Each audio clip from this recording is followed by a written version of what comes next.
Telugu Desam party TV ఛానళ్ళల్లో Jaganmohan Reddy గారి photo ఇట్లా పెట్టేసి సిట్టుకు చిక్కారు అని చెప్పి బ్రేకింగ్ లేస్తుంది. జగన్ గారి ఫోటో మాత్రం ఎక్కడి నుంచి పట్టుకొచ్చుకున్నారు, కానీ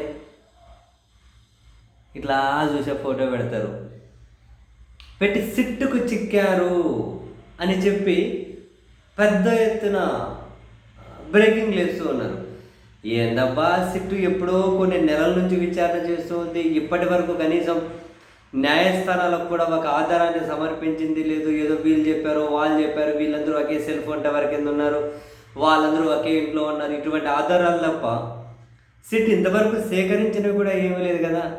ఇప్పుడేం జగన్ గారి ఫోటో ఇట్లా పెట్టి చిక్కారని చెప్పి వేశారే అని చెప్పి చూస్తే తాజాగా సిట్ అట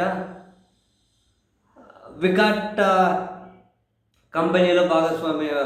వికాట్ కంపెనీ భారతీయ సిమెంట్స్ని 12-13 సంవత్సరాల కిందటే ఉన్నారు కదా, అందులోనే కదా గోవిందప్ప బాలాజీ పూర్తి స్థాయి డైరెక్టర్గా ఉన్నారు. సో ఈ భారతీ సిమెంట్స్లో వికాట్ కార్యాలయం, అందులో బాలాజీ గోవిందప్ప ఆఫీస్ ఉంటుంది కదా, అందులో సోదాలు చేశారట, ఆయన ఇంట్లో సోదాలు చేశారట. ఇందులో మరో నిందితుడిగా ఉన్నాడు చాణక్య అని.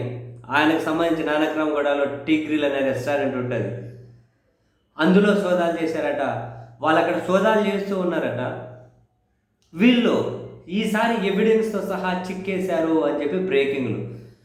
ఒక్కసారిగా నాకు అర్థం కాలే, వీళ్ళందరినీ అరెస్ట్ చేసినప్పుడే సోదాలు చేశారు కదా, అంతా మొత్తం జల్లెడ పట్టారు కదా, అప్పుడు లేని ఎవిడెన్సులు ఇప్పుడు మళ్ళీ ఎక్కడి నుంచైనా తీసుకొచ్చి వీళ్ళు ఇళ్ళలో పెట్టుకున్నారా? అర్థం కాలేదు నాకు. అప్పుడు చేశారు కదా, అప్పుడేం దొరకలేదా? ఇప్పుడు మళ్ళీ ఎందుకు చేస్తున్నారు? ఇప్పుడు ఏమి ఎవిడెన్స్ చిక్కినాయి? వీళ్ళ అత్యుత్సాహం ఏంటి అన్నది ఒక ప్రశ్న. సెకండ్ ఏంటంటే, అసలు ఇప్పుడు ఎందుకు ఇక్కడ సర్చ్ చేస్తున్నారు? ఇప్పుడు ఎందుకు సర్చ్ చేస్తున్నారు? వాళ్ళు అరెస్ట్ చేసిన 75 రోజుల తర్వాత ఎందుకు సర్చ్ చేస్తున్నారు అని అంటే దీని వెనకాల ప్లాన్ బి కనిపిస్తుంది. ఇప్పుడు గోవిందప్ప బాలాజీని అరెస్ట్ చేసి 72-73 రోజులు అయింది జైల్లో ఉంచి. ఆయనకి ఇంకా తప్పక బెయిల్ రావాల్సి ఉంది, ఎందుకంటే ప్రిలిమినరీ ఛార్జ్షీట్ దాఖలు చేశారు. మళ్ళీ 20 రోజుల్లో ఇంకో ఛార్జ్షీట్ దాఖలు చేస్తామని చెప్పి వారికి కిందటే చెప్పారు. ఆయన బెయిల్ పిటిషన్ వేశారు, దాని మీద విచారణ సాగుతూ ఉంది.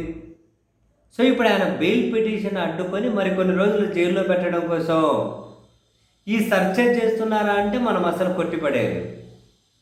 లేకపోతే ఇప్పుడు సిట్టుకు చిక్కారు, ఎవిడెన్స్ దొరికినాయి అని హెడ్డింగ్ లేదు. ఇంతవరకు ఎవిడెన్స్ దొరకలేదా? ఇప్పుడు ఇంకో కొత్తగా ఎవిడెన్స్ దొరికాయా? వీళ్ళ అత్యుత్సాహం చూడండి. అసలు ఇప్పుడు బెయిల్ పిటిషన్ మీద విచారణ సాగుతూ ఉంది కాబట్టి దాన్ని అడ్డుకోవాలి అని చెప్పి ఏమైనా సిట్ ఎత్తుగడనా అంటే ప్రధానంగా ఈ కారణమే కనిపిస్తుంది నాకైతే. లేకపోతే ఇప్పుడు వాళ్ళకి బెయిల్ వచ్చే సందర్భంలో వీళ్ళు ప్రిలిమినరీ ఛార్జ్షీట్ వేసేసిన తర్వాత ఇంతకుముందు కొత్తగా ఏమైనా సోదాలు చేస్తున్నారా? ఇంతకుముందు కూడా సోదాలు చేశారు. మొత్తం మీద ఏ మాటకు ఆ మాట కానీ మేస్తారు తెలుగుదేశం పార్టీ ఛానళ్ళ ద్వారా మొత్తం మిస్లీడ్ చేయడం కోసం, మొత్తం దుష్ప్రచారం చేయించడం కోసం, కొందరిని బద్నాం చేయించడం కోసం దీన్ని అయితే బ్రహ్మాండంగా వాడుకుంటున్నారు. వాళ్ళు చెప్పినట్లు సిట్ చేస్తుందా, సిట్ ఏం చేస్తుందో చేసే కంటే ముందు వాళ్ళకి లింకులుతుందో మనకు తెలియదు. గోవిందప్ప బాలాజీ ఇంట్లో సోదాలు జరిగితే జగన్ ఫోటో ఇట్లా పెడతారు. గోవిందప్ప బాలాజీ వాళ్ళ ఆఫీస్లో సర్చ్ జరిగితే జగన్ ఫోటో ఇట్లా పెడతారు. ఇంకెవడింట్లో అన్న సర్చ్ జరిగితే జగన్ ఫోటో ఇట్లా పెడతారు. కేవలం బద్నాం చేయడం కోసం అయితే బ్రహ్మాండంగా ఉపయోగించుకుంటున్నారు. అంతకుమించి ఇంకేమన్నా రిజల్ట్ ఫలితాలు కనిపిస్తాయేమో ఏమో రాబోయే రోజుల్లో కాలమే సమాధానం చెప్పాలి. ఇప్పటికైతే ఈ బద్నాం ప్రోగ్రామే నడుస్తూ ఉన్నట్లుంది.